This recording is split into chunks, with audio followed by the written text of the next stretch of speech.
Əli Larikaninin ölümü teokratik İran üçün Qasım Süleymani'nin ölümü qədər ciddi itki hesab oluna bilər.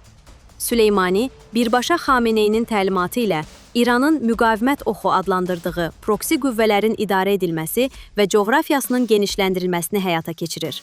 Ümumilikdə, Yaxın Şərqdə Amerika və İsrailə qarşı siyasəti dizayn edirdi. Larikani isə həm ideoloji, həm xarici siyasət sahəsində mühüm yer tuturdu. İkisini birləşdirən əsas faktor Xameneyə yaxın olmaları və birbaşa onun təlimatı ilə hərəkət etmələri idi. Süleymaninin ölümündən sonra Larikaninin proksi qüvvələrin idarə edilməsində də rolu güclənmişdi. Rejim daxilində Larikaninin əleyhdarları vardı. Xüsusilə sepahlı problemlər yaşadığına dair məlumatlar daha öncə mediaya sızıb. Onun prezidentliyə namizədliyinin qeydə alınmaması, İbrahim rəisinin dövründə kənarda qalması da bunun nəticəsi kimi qiymətləndirilirdi. Lakin o, hər zaman ideoloji, siyasi və hərbi qərarların qəbulunun mərkəzində olub. Pezeşkiyanın gəlişi ilə idarəetmədə aktiv rol oynamağa başlayan Larikani, Xameneyinin ölümündən sonra müharibədə əsas həlledici fiqura çevrildi.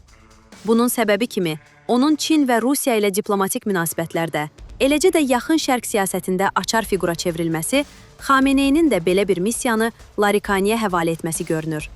Praqmatist siyasətçi kimi tanınan Larikaninin post-Xameneyi dövründə Amerika və İsrail ilə anlaşma xətti tutacağı və İranın idarəçiliyini ələ alacağı gözləntiləri vardı. Lakin o, gözləniləndən daha sərt xətt izlədi.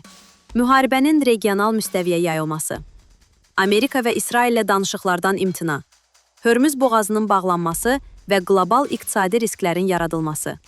Müharibə şəraitində ölkənin idarə etməsində kölgə fiqur kimi qiymətləndirilən Larikani bu siyasəti izlədi.